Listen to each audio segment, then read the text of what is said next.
Hello, everybody. Oops, sorry, I just smacked the microphone. Good start. Hope you can all hear me. Oh, let's just cease that for a second. And welcome to our webinar, this webinar. For those that don't know me, my name's Martin Close. In this webinar, I'm going to demonstrate and explain one of my favorite ways to start a painting. A lot of my paintings are large, some of them 1.5 meters and wider. So I really can't afford to waste any time painting something that is not going to work. Ignoring the paint wastage, I just don't want to waste my time spending days working on a painting when I'm just not going to be satisfied with the result. Imagine after 3 or 4 days of working on a piece, I just don't like it. That's 3 or 4 days of my time wasted. And there's time's, very precious. So we really don't want that to happen. So on large paintings, I always do a design sketch. And if I can see a way to improve on the power of the painting, then I will do so. I'll make those changes, and if necessary, do another design sketch just to show that that's the correct path. So let's look at a typical drawing. You can see underneath me, just here, we've got a photograph which is in Dorset. It's actually just outside my car. It's not my car. It's gone out of my head, but it's in Dorset. I'll think of it in a second, the location. But it's a typical forest scene. There's a path, there's trees, and there's woodland behind. Now, what I want you to do is I want you to imagine you're actually in the forest. So we're not looking at this photograph which I've taken.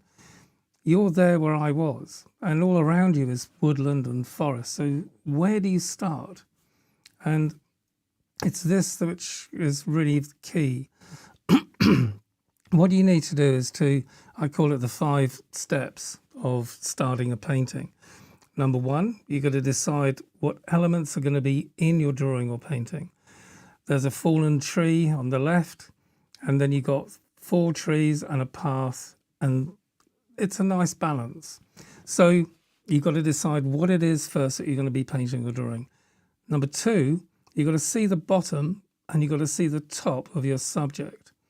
Now, the tall tree just to the right of the tree which has been cut off goes all the way out the picture, and that's great because I can pick a point on that tree, that trunk, and I can use that. So decide what you want to paint or draw, see the top and bottom. You want to mark the top and bottom on your drawing or canvas, just some marks, just charcoal or paint. And then number 4, you want to decide on where you're going to start. And you can't start in the middle of the painting because you don't know where that is. All you know is where the top and bottom is. So anywhere along the top and bottom line, you need to decide where to put a mark. And in this particular case, I've gone for the bottom left because it goes out of the painting, right on the corner virtually. And number 5, you want to put that mark on your canvas. Now we're all set. Now we're all ready to go. You've decided what you're going to do, and you've got this kind of theme going on, and you've actually marked off on the canvas where it is that you're going to start. So let's have a look at this drawing and see how it develops. Now you'll notice I'm using some charcoal dust, and this is just charcoal which has been ground down, or I've collected the dust over many a year, and I'm just putting it on with an ordinary builder's brush. Now, it's a bit like an imprimatura, but in charcoal. So by doing this, you're taking away all the vast white area of the canvas or drawing, drawing in this particular case. And so you're not making it as like a precious piece of paper. It's now all marked up. So there's nothing precious about it at all. Sorry about my throat. I'm still struggling to talk. I've got a number of teas here, so hopefully that'll suffice. So by taking away the preciousness of the paper and marking it up and putting effectively a stain on the paper first, then you're taking away a lot of pressure. You don't have to put the perfect mark in a perfect place. And if you do get it wrong, it's not a disaster. So it's a great way to start a drawing. And it's one of my favourite ways to also do a painting, is the imprimatura method, especially if I'm in the forest and there's a lot of dark areas. The imprimatura is a great way to start a painting. Let's have a slurp of tea, shall we?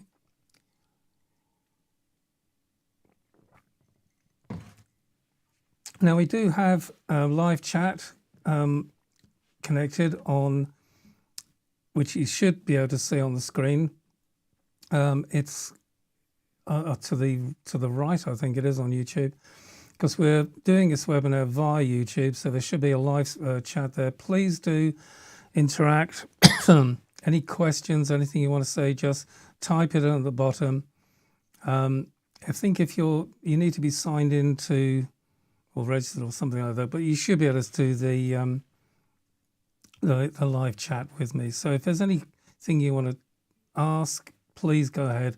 I've got the live chat right in front of me, so I can immediately respond to you. This is really sort of your webinar, so the more you get out of it, the better it is for me. Now you notice I've just held up. Let's take that back a bit just for a second, see if we can redo that, and I'll stop it at a point, because I hold up two tools, well, one tool really, and a stick of charcoal. This is fundamentally a knitting needle. Now you can use a paintbrush, but this is perfectly straight, and hold it in the middle, and it's a way of getting the angle from a starting point to an exit point. So here what we're going to be doing is getting an angle from the bottom left corner to that tree which goes straight out the picture. It's about a 45-degree angle. So let's see how we do that. So there's the rod, basically, and a stick of charcoal. And you see now, I've seen where that mark comes in, and I've made a mark at the top of the canvas. Slightly out, obviously, because I've made an adjustment. Now, these marks are guides.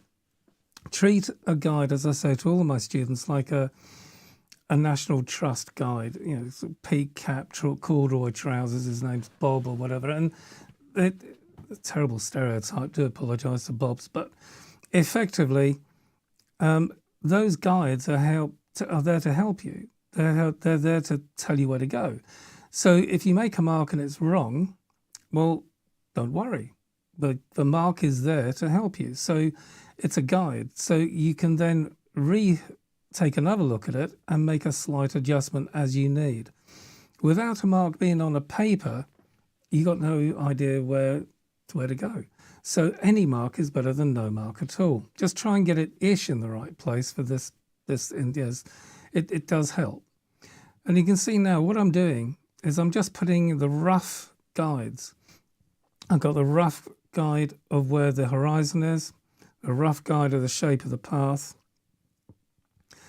And I'm now putting in another marker, which I do believe is going to be for that stumpy tree, which has been cut off in its prime. So I'm just now diagonally from the top left to see where the tree that's fallen down starts, the top of that stump. It's to give me some guides. That's basically all these are. Notice the lines are typically straight. I don't do many curved lines, and if I do a curved line, it's around a straight line. And the reason for this is it's easier to put a straight line in the right place than it is a curve. And I'm all for getting it, well, the easier you can make it for yourself, the better it is. So I've now kind of established where the tree which is cut off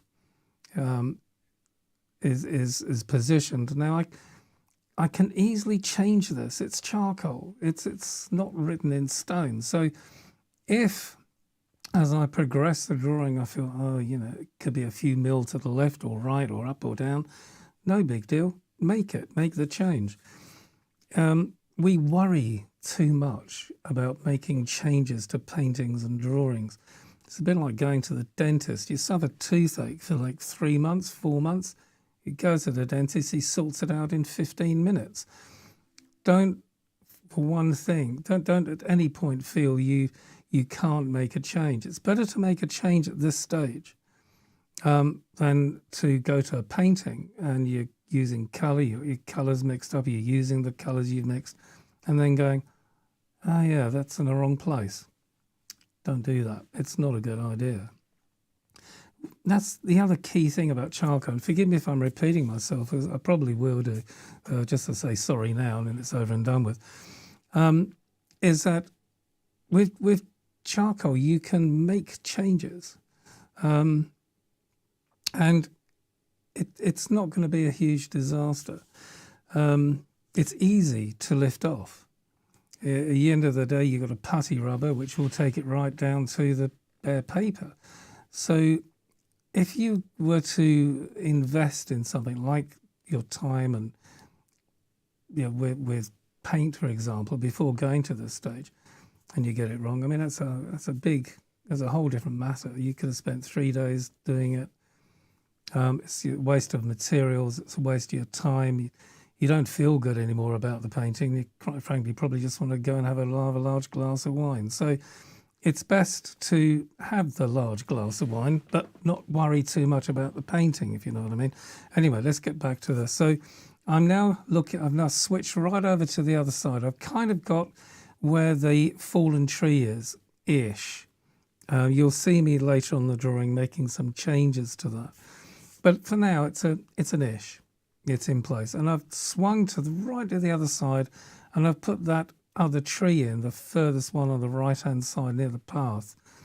And I'm making some changes. You can see I'm just shifting the base of this tree over a little bit, increasing the gap between the cut-down tree and that centre-ish tree. It's not, I don't know if it's in the centre or not. I don't think it is.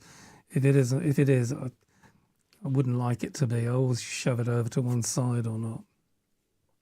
So as we progress this, these early points are, you aren't going to recognise it as a drawing at this stage. It's just mark making.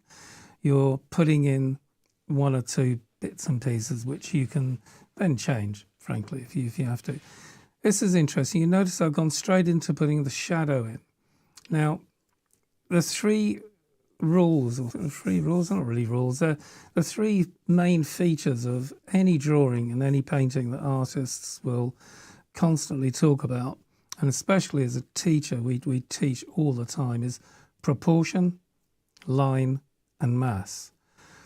Now, line is a little bit of a confusion because you should have an outline, so you should be an out in front of line. So it should be, you could call it proportion, outline, and mass. But let me explain what those are. Outline is not necessarily like you don't want to make it look like a cartoon, an outline of a tree, an outline of a bench. It's more than that. It's the outline of the light and dark and medium value areas.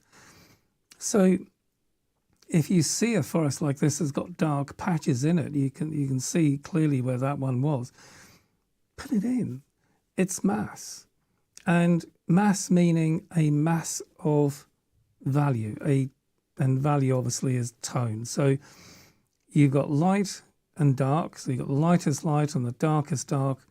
If you imagine a scale of 10% increments, so light, 10% grey, 20% grey, 30% grey, 40, 50, 60, 70, 80% grey, 90% grey, and 100% black. Excuse me. If you imagine that, that's what we are trying to achieve here. Now with charcoal, you probably easily get 5 different values. To get a full 10 takes a lot of work. And this sort of sketch is going to be probably no more than maybe an hour-ish in total.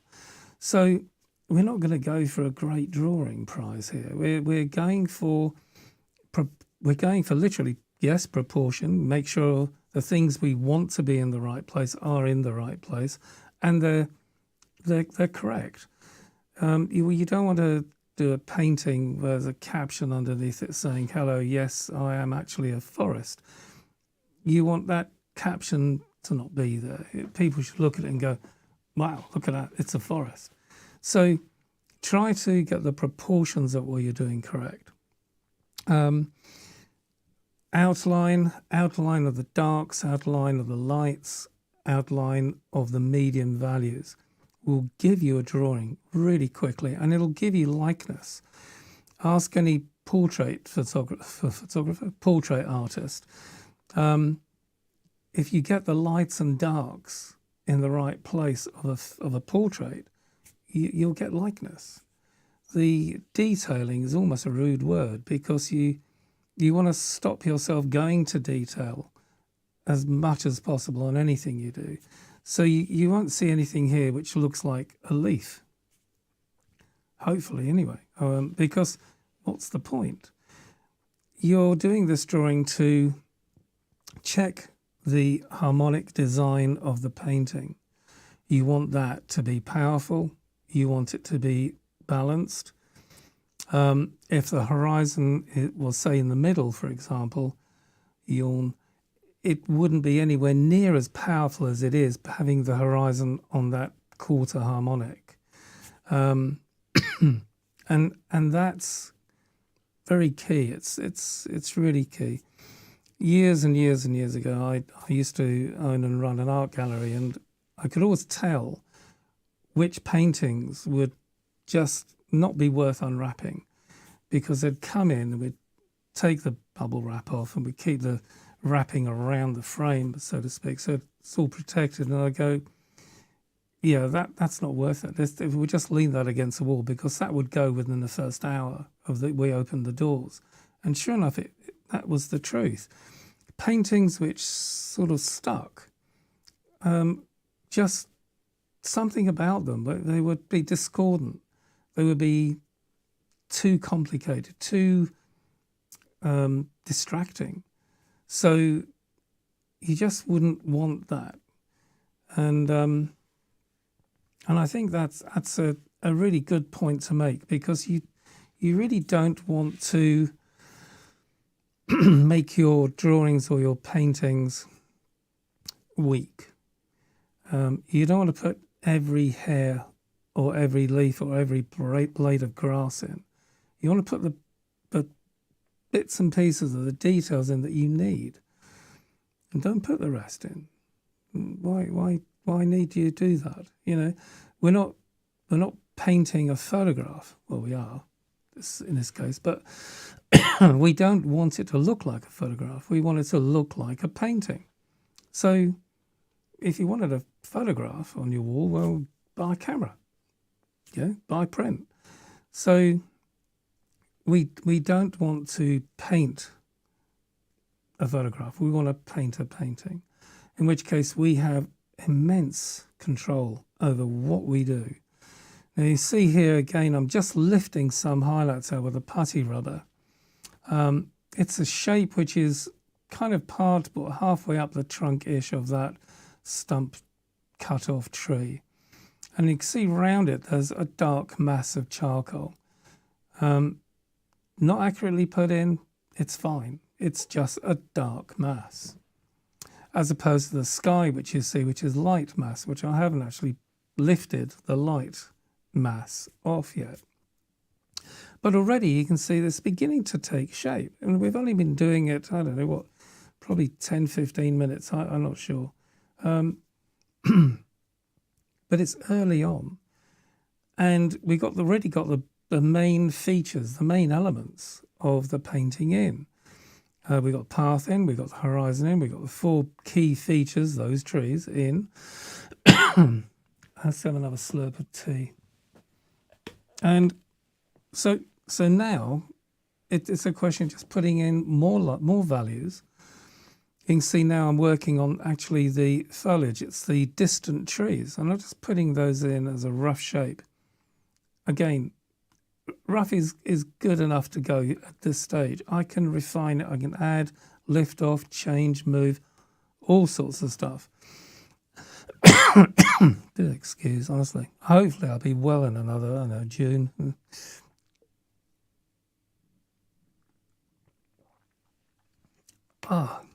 Yeah, that hit the button. Right. So now I'm putting in more dark areas in, and I'm really putting in this key feature on the left, which is a massive dark. It's like a big triangle or a bell shape. And in the middle you see this tree sort of coming out of the shadows. It's a distant tree because it's in shadows. It's not foreground. It's somewhere in the background. Now, we can actually complicate this dark area up, maybe, in the painting. We could put other little hints of trees further back. So there's a lot of things we can do. But for now, I just want to get this mass in and just refine some of these little shapes, as I've now got a chance to do any corrections if I need to. But already we've got this big light in there on the left currently. But you'll see me now. I'm putting in some of that dark, and that's going to just disappear. Let's have some more tea. That's really important. Me showing you how to hold your charcoal. If you're putting it in thick, support the charcoal. Don't hold the end of the stick and press down hard. It's going to snap. Hold the end if you're doing light stuff, if you're just putting in some light marks. But if you're going to go heavy like that is, and support the tip and really push it in. I'm using my fingers. I'm sure somebody from Stealth and Hasty will come back and tell me off for that. But you can use a cloth, you can use tissue, you can use, there's loads of things, paper roll, use a paintbrush. You can use a soft brush or a stipple brush, all sorts, whatever takes your fancy. And it's personal choice, drawing and painting, obviously. So there's a lot of, I think the job of all tutors is to show you the techniques, to teach you the how. But it's really important that you find your own path. So some more tea. I'm beginning to wish it was a bit stronger than tea, but never mind.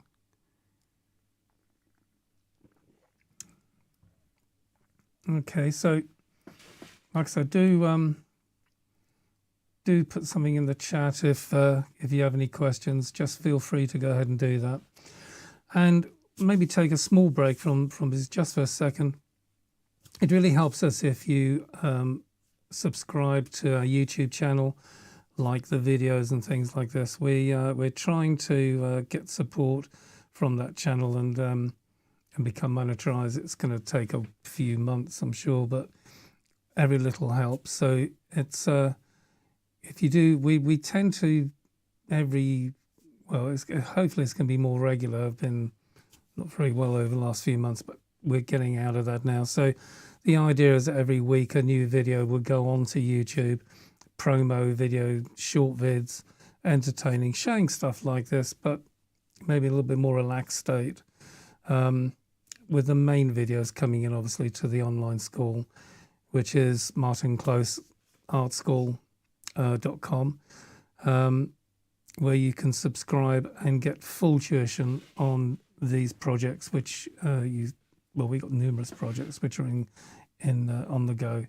Everything still life of a lemon all the way through to forests and seascapes and things.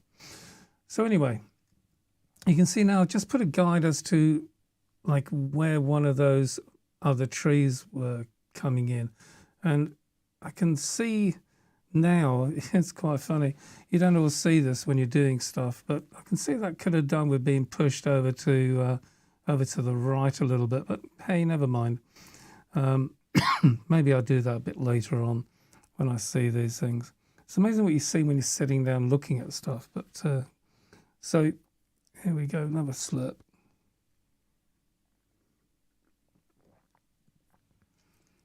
So I'm just putting in that dark mass, and I'm putting in some other references as to where this tree comes down like a ghost tree. And that is too far to the left, and you'll see me correct it now, I think.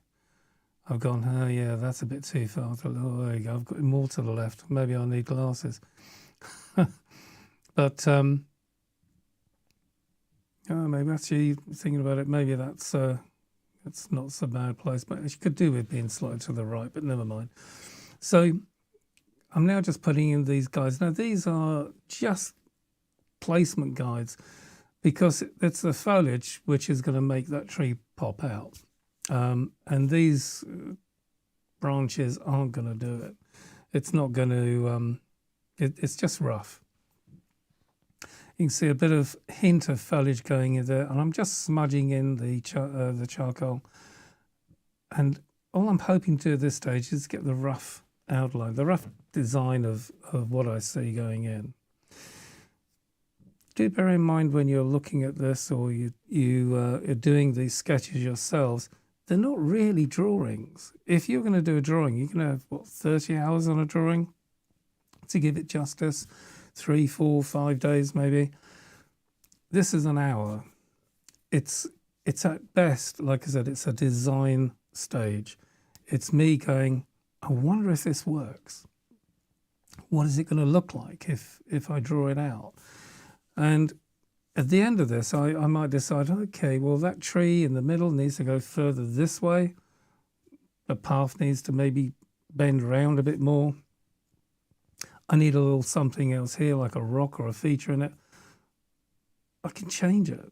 I can do it. And that's the purpose of this sketch. It's not to give you a drawing. It's to give you more information about the painting you're going to be doing. And it's therefore a design sketch to check harmonics and to check the power of the painting. By putting the horizon at the quarter harmonic, a quarter of the way up, we've really increased the we've increased the power of the painting by, as opposed to if it was in the halfway up the painting, it would be very different painting indeed. Now we've got more of a dominant upper quarter, or upper 3/4, I should say. In which case it's empowering that part of the painting. You could lower the horizon even further. Maybe that could work, but there's things going on. So they're an important part of the integrity, well, the makeup of the painting. The fallen tree, for example. So you don't want to make it so that doesn't exist. So I kind of like the quarter harmonic, but these things, these questions, you could have done 3 drawings. Horizon halfway, horizon maybe at the 8th, coming up, and then the horizon set at a quarter. Those 3 drawings you would have then looked at, gone, oh yeah, that's the best one. That's the one to paint. And that saves you an awful lot of time. I mean, really, days. And this is really why I love doing the imprimatura. I love doing the sketches first before going to paint, because it just makes it an awful lot easier. Touching on imprimatura as well, we'll be doing the imprimatura of this painting on the next webinar. So, and I'll be talking all, like I said, talking through it, explaining what I'm doing, why I'm doing it, and how. So it's a real sort of strong learning tool. If I got a voice. So you can see now the whole thing is really beginning to take shape. We've got the 4 main features in, the darks are going in, the lights are beginning to go. I've got a bit of dappling effect going on there. It's really just for effect. That's all it is for this at this stage. And you can see I'm marking off where some of the foliage is going to be around that tall tree going up. Now, I'm being mindful of where I'm sticking this. So I've gone all, being mindful of where I'm sticking the charcoal. I had the wrong tree in here then, but it probably has got something stronger in there. So, darkening this area up now, and I'll probably use my, you'll see me use my fingers to smudge some of these lighter areas in a second. And then we'll probably, I'll hit into the tree which has been cut off. Let's see how this goes.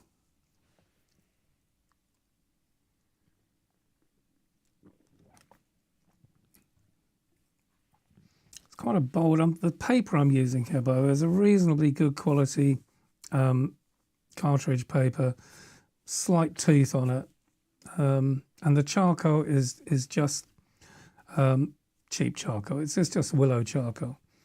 I very seldom do I use nitrum charcoal for doing these design sketches, because nitrum kind of, it's, I don't say it forces you, but it makes you a little bit more cautious and precious about stuff. And so it's more like drawing with a pencil. Nitram, by the way, those of you who've never heard it before, Nitram. Look at Amazon. You'll see it listed there. It's a kind of hardwood charcoal which is graded. So you got the B's, the HBs, and the H's, and it means you can draw extremely fine work. So you wouldn't use it normally for an hour sketch, but you would use it if it was a 30-hour sketch, because you're going to get much, much better results from nitrum than you would from just using willow. It's a far more sophisticated charcoal, but here we're using willow. I did think about using just ordinary lining paper you can get from Home Improvement Company. Literally as cheap as chips. You can buy sort of 20 meters, 30, 40 meters of it on a roll, and probably only cost you about 12, 14 pounds. Whereas obviously high quality paper easily cost you a couple of quid a sheet. So, but I didn't. Rather than using the lining paper, I've used a reasonably good quality cartridge here, but the charcoal is just ordinary willow. You can see now I'm putting the highlights and the darks in on that fallen tree. Now, when I teach, I get a lot of fear from students regards to, see, I saw what I did there and I made a mistake. I lifted that off immediately. Get a lot of fear from students in the sense that they kind of steer away from complicated paintings like forests, for example, where there's a lot of leaves. But really, this fear doesn't do you any justice at all, because if you follow these steps, it's really actually quite straightforward. We've got a charcoal sketch being made. It will go, like I said, to an imprimatura, first layer painting next webinar. And then we can look at seeing how the paint is applied. And you'll find it's actually really easy to get these effects. And I can hear and see a lot of the students, which I teach, rolling their eyes up and going, "Oh, yeah, easy." But we make things harder sometimes through overcomplication. You don't need it. Just keep it simple. Think of the first 2 or 3 layers of paint. The viewer of the painting is never ever going to see. So why worry? Yeah, just stick it on and wiggle it around. Now these 2 features, you can probably see just at the bottom left of that fallen tree. Something for you to try and grasp with concept, which is really what I was just hinting at a few minutes ago when I was talking about fear and students, is that if you got the light, and bear with me on this one because it's no simplification, but still true. If you got the light and the dark shadow shapes in correctly, and you got the midtones in correctly, And you got those, the proportions correct and values correct. You haven't got the dark where there should be light, you haven't got light where there should be dark. If you got all that right, well, you've got a right painting. You don't need anything else.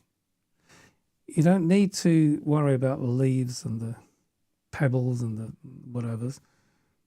It's all light and dark shapes. Now, big shapes first. You saw me put on this left-hand side this massive, big, black or dark shape. I can complicate that. But first, let's keep it simple. Let's get the big shapes in. We can mess around with those to make them lighter shapes within shapes, or shapes within shapes. It's probably the easiest way of describing it. It's a bit like, imagine a cloud. It's not a Simpson cloud. It's not like a big fluffy cloud of all one value. There is light, medium, and dark shadows throughout every part of that cloud. Not just the whole, like lightest on one side and dark on the other, but each segment of that cloud will have a light and a medium and a shadow, light, medium, and dark. And if you got all those in the right place, you'd have a right cloud. You'd have a right, everything's going to be, fine. So same here. The right darks in the right place and the right lights in the right place. Mouthful. You end up with a right painting. The detailing is easy now. You just a few flicks of wherever you want to go and they're in the right place. But if you've got these big shapes in the wrong spot, well, you're on the, you ain't going to get there. So the focus is always proportion. I should say this 3 times. Proportion, proportion, proportion. Outline of light, medium, and dark shapes. Ignore anything else. And get the tonal values right. Get those darkest darks in and the lightest lights in the right places.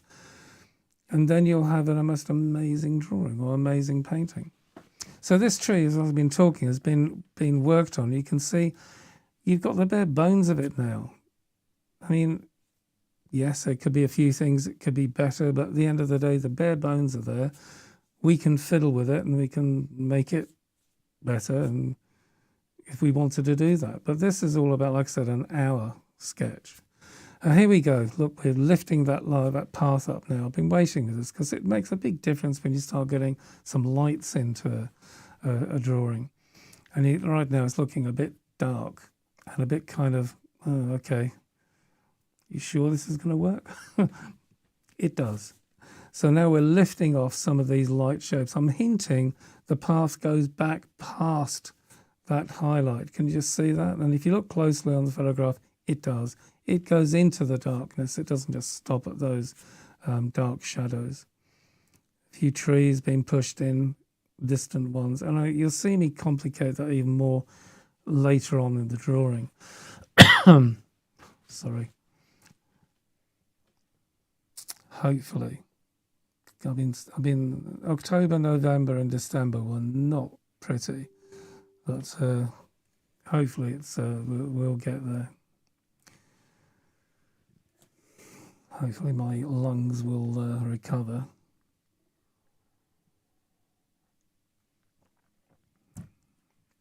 Oh, it won't be for that tea, that's for sure. Right.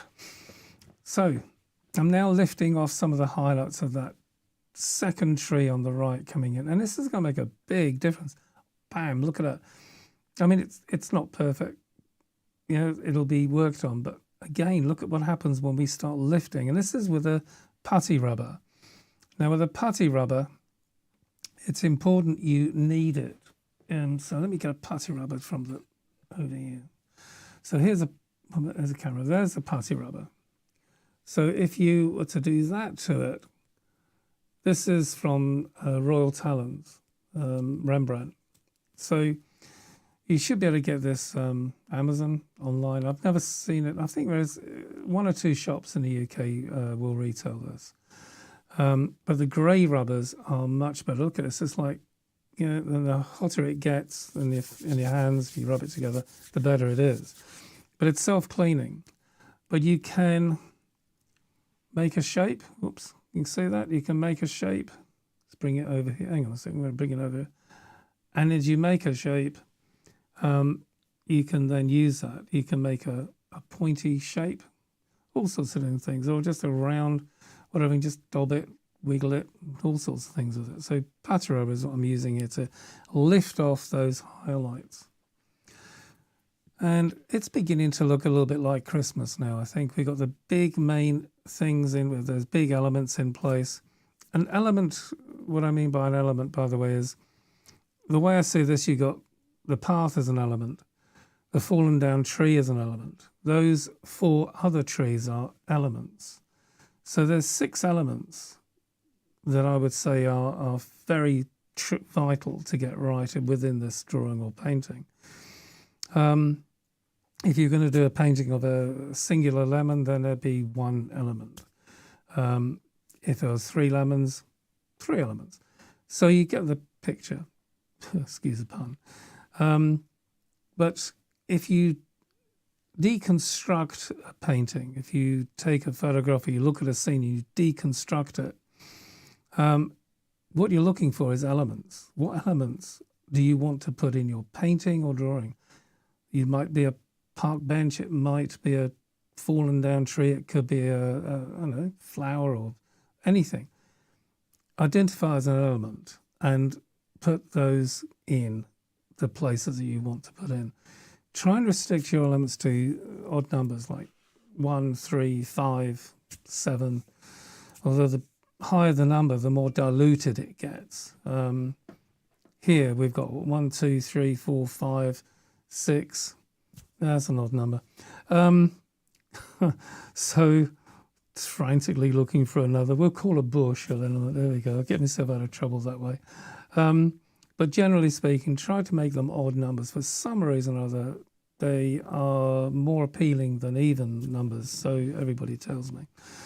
You can see now I'm putting in some, shutter, detail at this stage into the tree. I'm not quite sure why I did that. I mean, I could have been maybe feeling a bit like I wanted to just put some detail in. It's fine. But possibly it's because it's in the forefront and everything else is kind of around it. So I just might have wanted just to correct that few bits and pieces and put those in. I think that's it done now, maybe. Hopefully. I would have gone to something else now. Maybe. Am I? Yes. Oh, good. It's always nice to know what you're doing. So now we're lifting off some of the horizon line, and we can see this. And I'm really trying to mimic or get the value of the tonal value right. Now, if you're in the forest and anyone's gone and tried to paint in a forest, you experience this. In the morning, the sun's over here, and then the afternoon, the sun's over there. And you think, right, everything's changed. All your dappled light has gone. Everything else has gone. But it's another reason why when I'm painting the forest, I always carry a camera. Obviously, it's not just the phone. I do carry a DSLR camera. And I'd use that so that if I'm during the course of the day, I look at the light and it's just the way I want it, I'll click. I've got that. I've made the photograph and I can use that back in the studio to enhance the painting. I could do that with a phone, I suppose, but some of the modern phones are amazing. But I do tend to use a DSLR for doing that with. Now, here I'm just putting in that little, there's that 7th element. You see that curvy, fallen down, almost tree. Well, maybe I'll survive on that one. I don't think so. So that's going in as a feature now. And we're getting to the stage, I think, in this. Let's have a look at this one. Yeah, we're probably only got about another 15 minutes left of this drawing before it's kind of ready and finished. I've got the sky to put in, as in just lift off, and I'm going to probably spend a bit of time now, I think, putting in some of those other features. Now you can see I've just put a hint of a tree in. Look at this, it's so easy. I've just literally taken the putty rubber, shaped it into an edge, and I'm just gone up and down and lifted off this, and it's a tree. There you go. And I probably this is where I've complicated a bit more on this side now. Good. These are me probably being a little bit imaginative as to what's that thing called, an artistic license. Look at it, half a forest just through that small gap now. So I'm putting in the other smaller supportive material now, which makes this a forest and not just 3 or 4 trees, 5 trees. I've literally just lifted this off, as you can see down on that where that dark mark was, and you'll probably see me go up and down it a bit more just to bring out the position, and then I'm with my finger it's pushing it back a bit. You'll see me come in, I think, and trim this. Yeah, I'm doing it now with with charcoal. So because when you put your finger up something, it smudges. So you need to re-establish the edge or the crisp edge. Now let's look at putting in some foliage. I think I've gone there. I'm just now working on seeing where this foliage is. I'm just putting some marks in, and again using the my finger, which looks quite dusty at this stage, into that dark to put in the highlights and the foliage. Now you'll see me switch very soon into more putty rubber to really lift off to lift off the highlights. This is interesting. I'm putting this in, and as I'm doing it, I must have been thinking of something else because I did put it in far too high. So you'll see me correct this in another few minutes and put it much lower. You can see a huge gap between it and the tree stump. So I don't know what I must have been thinking of, but you'll see me now make this change. I've spotted it. And that's what I say to you, if you made a mistake, don't worry about it. Just correct it. Easy to do at this stage. And this is one of the reasons why we do these drawings, because it familiarizes yourself with your subject. You're unlikely to make that mistake when it comes to doing the painting because you've already made it. You got that wrong. So it's a learning experience. And on that note, every time you make a mistake, pat yourself on the back, because when you're learning, you learn the most when you get it wrong. You do not learn anything when you get everything right. You just don't learn anything because you already know it. So the fact you're getting it wrong is great. Also, you're giving your tutor something to do, teach. So if by getting it wrong, don't get cross and angry with yourself, don't beat yourself up over it. Don't worry. It's when we feel fear for getting it wrong, it's our ego. We have this ego says, oh, we've got to be really great at everything, and everybody should think, oh, look at him, he's top, great. No, you don't need it. It's too much pressure. Accept the fact that you're learning, so you're going to get it wrong. That's why you're learning, because you can't do it yet. Somebody who can't do something is going to get it wrong. Excellent. So if you get it wrong, brilliant. It means you're learning. In time, you'll get it wrong less, maybe, because you can see I made an error there. But at least you know then how to correct it. And it's not such a big, precious thing for you.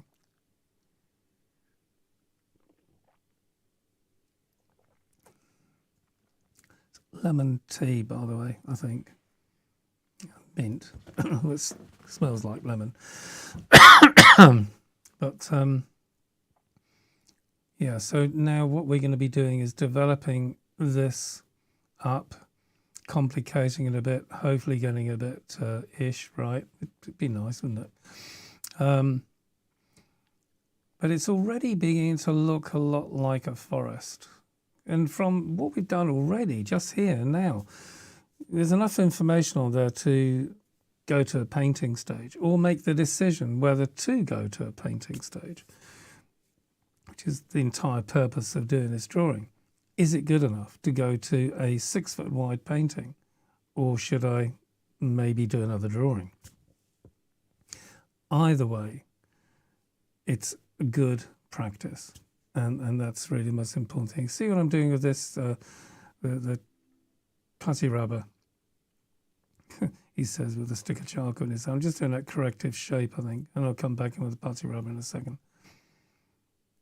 All right, come on, let's get that putty rubber in. There you go. So it's just a putty rubber which is been pushed over or just tapped and cleaned. I'm trying to work this shape out. Obviously, I've noticed that it's not quite right. And the putty rubber now will just lift, and I should be working that rubber to clean it. There you go, on cue, and look at that effect. I can lift right back to the bare paper, even now, but I don't need to. After all, it's just a design sketch. But the more accurate you make it, the better you feel, and you feel as though you've done a good job. So here we go, just putting in some more of that foliage. I'm focusing on the light. I'm not focusing on the leaves. Don't think I'm drawing leaves. I'm not. I'm putting in the light and dark shapes. Your brain will make them leaves. It just connects up the dots. So I don't need to draw leaves, fortunately, because there's a lot of them. It's a forest, and we don't want to be doing that. Now I should, any second now, should be going to lifting in, or lifting off, I should say, some of the sky area, or maybe I'm going to be working on the top right. It's interesting to see when you do this, it's a good idea to just lose yourself. You're not conscious of anything. You don't have to do any other particular way, left or right first. You can do whatever you want. But general rule, big shapes first. Big things first. Little shapes will look after themselves if you focus on getting the big shapes in correctly from the first moment. You can see I put a little bit of a bush in there, come out of a tree.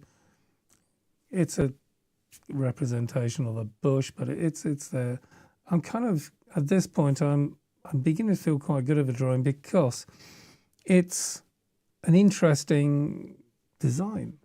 The path leads you into the forest and beyond where you can't actually see.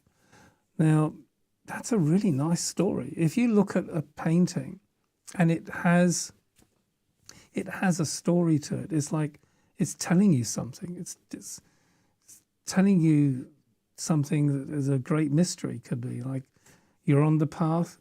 It's your forest. You're on the path, and you're walking into darkness. You're walking into a shadow zone, but the path you can see continues and then disappears. On a painting, that can be a really powerful story. So much so that it can affect people, the buyers, people who want to buy your paintings. And because people connect up with the painting in this way.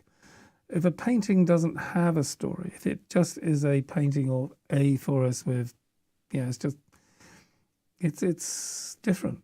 But if you put something in like a path, it goes on a journey through the forest, the questions are, well, where does it go?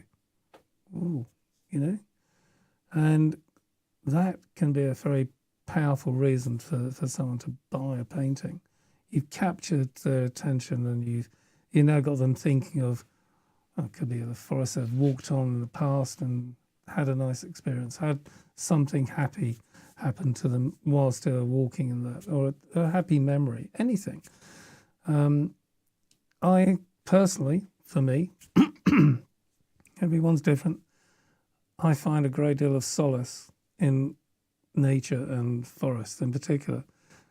I love it when I'm on my own in the middle of nowhere, nobody else around me, and I can't see any other walkers or whatever, and I'm just sat there, glass of wine, French stick, painting.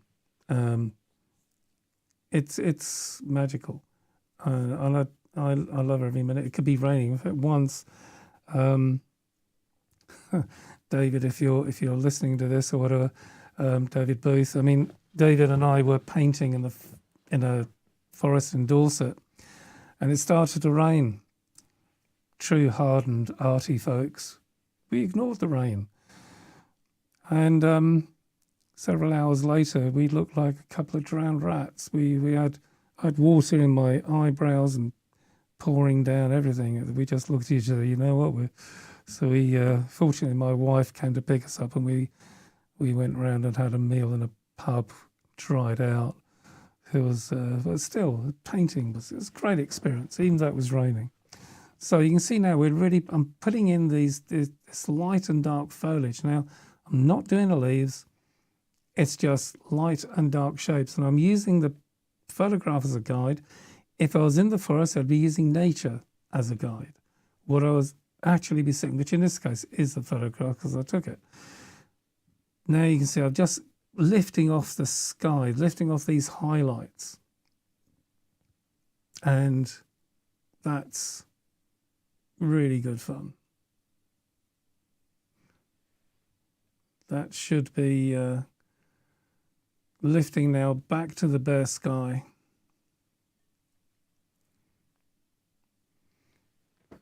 So we can really sort of see where these light and dark shapes are.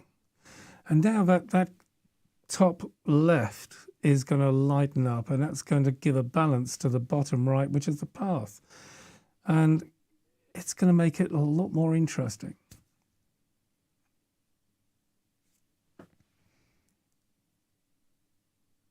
There we go. So just using the patch roller again, cleaning as I go, because I'm lifting off quite a lot of charcoal in this area. I probably want a bit OTT on the charcoal, but nothing to be generous, eh? So here you can see this is beginning to lift. And I'm looking at see these dark tree trunks, twigs, branches, there's a word. I'm just carefully working my way around those branches now, which I put in earlier. But I'm still lifting off the sky shapes as I see them. Really, probably only about, what are we now? We're probably about 5 minutes to go, and I think this will be just where we want it to be. And in a good place for then going, okay, this works as a photograph, as a painting. It works as a painting. And like I said, it can save you days of work. Really can. And there's nothing worse than working on a painting and then coming to the realization that, you know what, doesn't work, and you got to start again. It's not a nice feeling. So couple of bits and pieces, like doing a few simplistic charcoal sketches, works really, really well. And sometimes, frequently in actual fact, if I'm doing a painting, I might change the colours that I see. I might change it to, I don't know, totally different colour, like pink, for example. I mean, I could do a pink forest. If I get everything right, it'll work. But I don't have to use the true greens which I see. So I might use warm oranges and things like this going into greens to create a kind of a mist or a fog or something going on, to create an atmosphere of the painting. And this I can experience and think of whilst I'm doing these drawings. They really are a powerful asset. I'm pretty much thinking I'm going to be just doing a few flicks in and out. Probably strengthen the path in a minute, just to bring out some bits. But I think as we look at this, you can see it's nearing it. We're getting things almost in the. It's okay. If, like I said, this is going to be a sketch, we'd use, maybe I'll do 30 hours or so on it, but, or a drawing, I should say. But as a sketch, just to see the design before going to a painting, it's more than enough information. Probably slightly too much information on there, but it's good to go. I think you'll find I'm just sticking a few of these bits and pieces where I can see need a bit of change. And obviously I'm looking at stuff now. I'm just going to put some, I can see I'm going to put this detail of a highlight of looks like a root of a tree or a log in somewhere. You'll see me put that in just underneath this fallen tree in a second. Again, very easy to do. Right just under there's the bushes now, which is the dark areas, and then I'm just going to lift off some of these lights with a putty rubber, just highlights here and there, just so it looks like it represents a bush or some plants or foliage underneath the tree.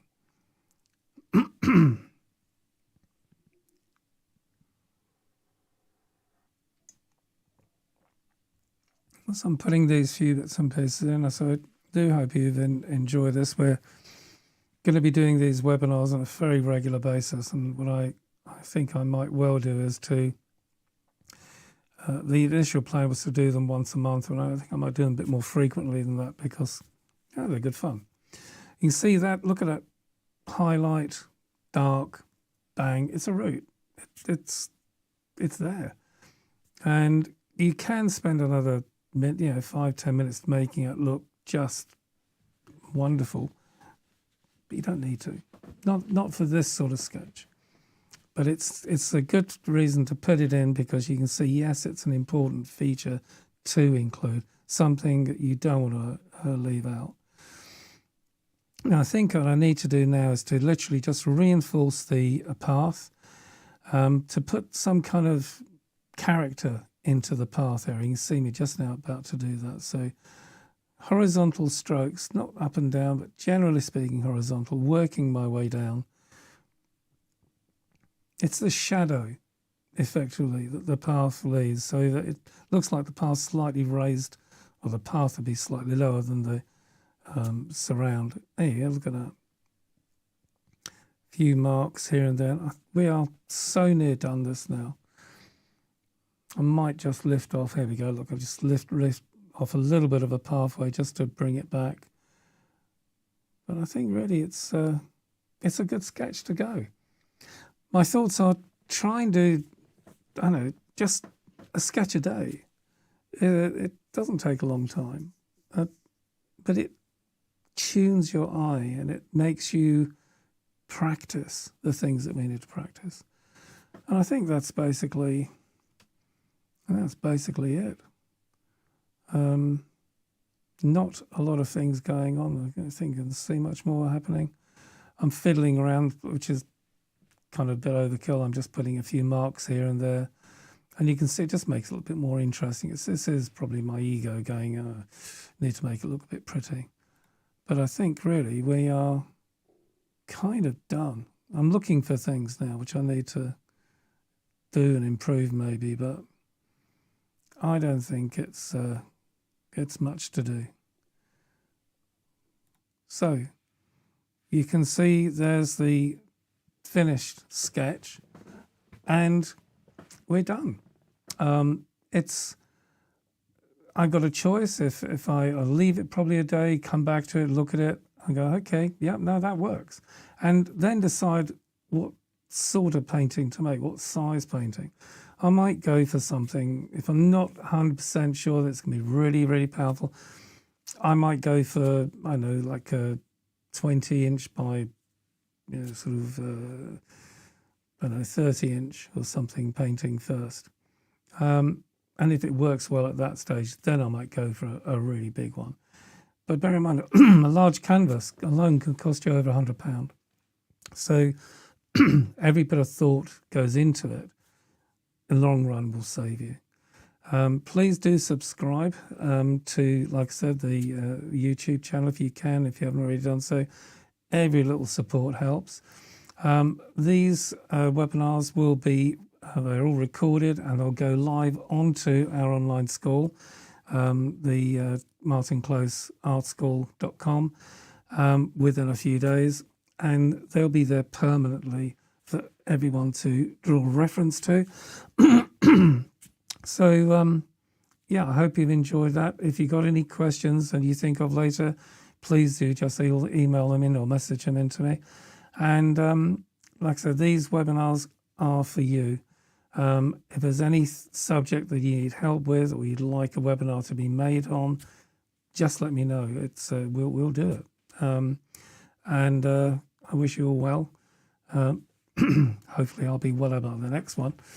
And thank you ever so much for watching. So until the next one, be safe, and I shall say goodbye.